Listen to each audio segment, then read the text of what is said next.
The sun was just beginning to rise, casting streaks of orange and gold across the restless ocean as Daniel Harris sat on the cool sand, his elbows on his knees, his thoughts heavy with the same worries that haunted him every day: rent overdue, bills piling up, and his daughter Lily's school fees gnawing at the little money he managed to bring home from his 2 jobs.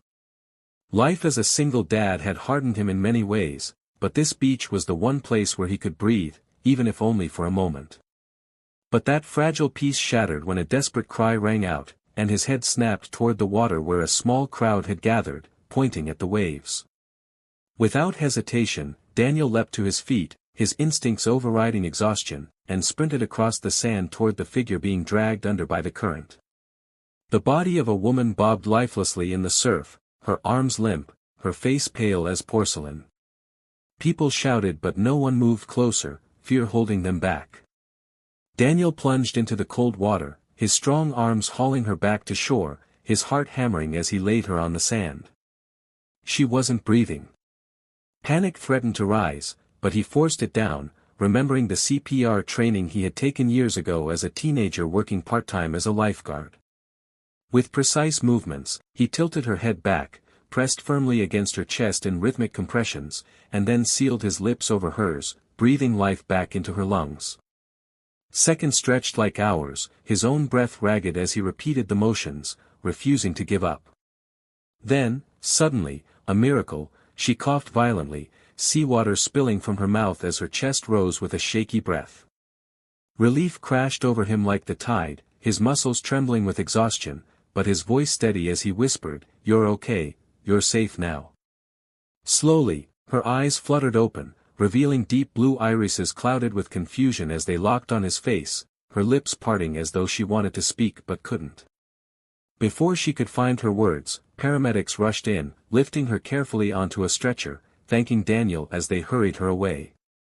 He stood frozen, soaked and breathless, watching as the ambulance disappeared down the road, never realizing that the woman whose life he had just saved was Evelyn Carlisle, a billionaire heiress whose world, and his, would soon collide in ways he could never have imagined.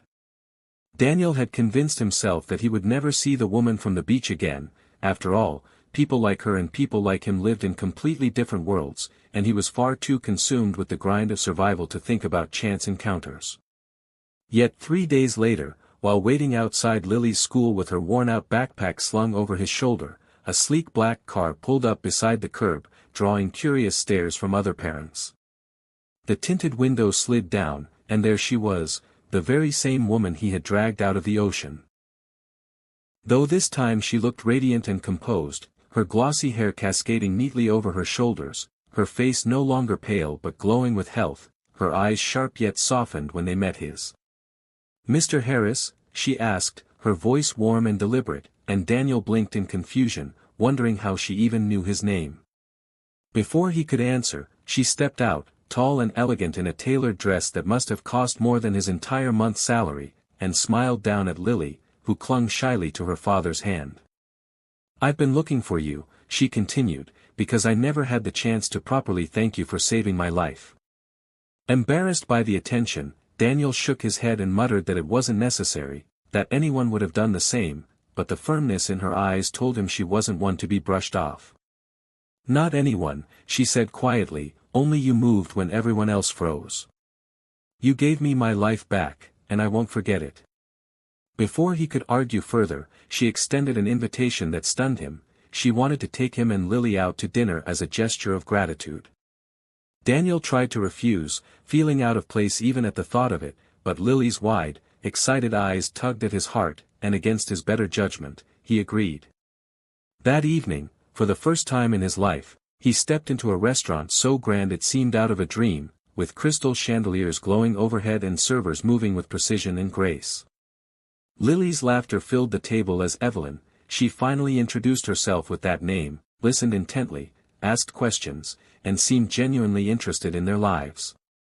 Daniel couldn't shake the feeling that she was far more than she appeared, that the way others in the restaurant whispered her name meant she was someone important, but when he asked what she did, she only smiled, her gaze lingering on him as she said, "Let's just say I've been very fortunate." Over the following weeks, Evelyn found reasons to cross paths with Daniel and Lily, each meeting weaving their lives closer together in ways he hadn't expected. Sometimes she appeared at the beach with a basket of food, other times she invited them to museums or parks where Lily's laughter seemed to echo longer than usual, and though Daniel resisted at first, wary of her motives, he couldn't deny that Evelyn carried a warmth that felt genuine. Yet, beneath his cautious appreciation, unease simmered. She was clearly from a life of comfort and power, and he could never quite shake the thought that their worlds were destined to clash.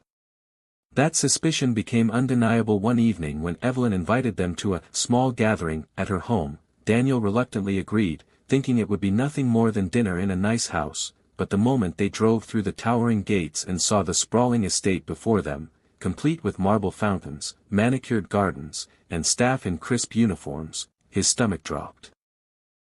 Lily gasped in wonder, her eyes sparkling with delight, but Daniel's heart sank as realization washed over him. Evelyn wasn't just wealthy, she was astonishingly rich, and suddenly all the whispers and curious glances from the restaurant made sense. Inside, the mansion gleamed with chandeliers and art worth more than he'd earn in a lifetime, and guests in gowns and tuxedos eyed him curiously, murmuring behind champagne glasses. Pulling Evelyn aside, Daniel confronted her, his voice low but edged with disbelief. "You're Evelyn Carlisle," he said, remembering the name splashed across magazines and news outlets, the heiress of a global hotel empire. She held his gaze, unflinching, and nodded. "Yes," she admitted softly, "but that's not who I am with you." He shook his head, the gap between them suddenly too vast to ignore. "Evelyn, look at me, I'm nobody.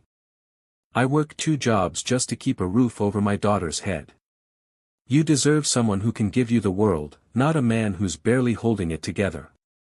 But Evelyn's hand reached for his, her voice steady and tender as she whispered, "Daniel, I already have the world. What I don't have is someone real. Someone who sees me, not my money." His heart thudded painfully in his chest, torn between disbelief and the undeniable pull he felt toward her, but before he could respond, Lily ran up and hugged Evelyn tightly, smiling brightly as she declared, "I like her, Daddy," and in that moment, the wall Daniel had built around his heart began to crack.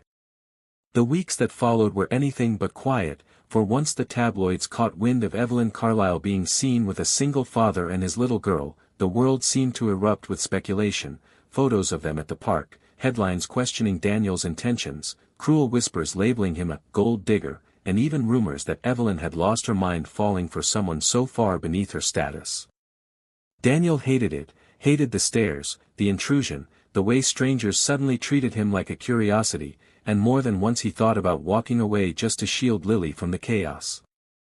But Evelyn stood her ground, unshaken, and in a press statement that stunned her critics, she thanked "the man who saved my life on the beach, and who continues to save me every day by reminding me of what truly matters."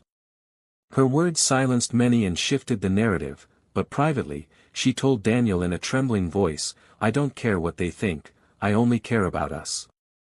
For the first time since his wife's death, Daniel allowed himself to truly feel what his heart had been fighting. He loved her, not because of her wealth or her beauty, but because she saw him, the broken man struggling to stand tall, and she still chose him. One evening, as the sun dipped low over the same stretch of beach where fate had first bound them together, Daniel held Evelyn's hand while Lily played nearby, building castles of sand that the waves threatened to wash away. Evelyn leaned against him, her voice tender but sure as she whispered, "You gave me back my life, Daniel. Let me give you something in return, not money, not power, just love, and a family." He turned toward her, kissed her softly, and for the first time in years, the weight on his shoulders lifted, replaced by hope as steady as the tide. Lily came running, laughing as she pointed proudly at her castle, shouting, "Look, Daddy! Look, Evelyn," and in that moment, Daniel realized that together they weren't just building sandcastles, they were building a future, one stitched not by wealth or status, but by love worth more than gold.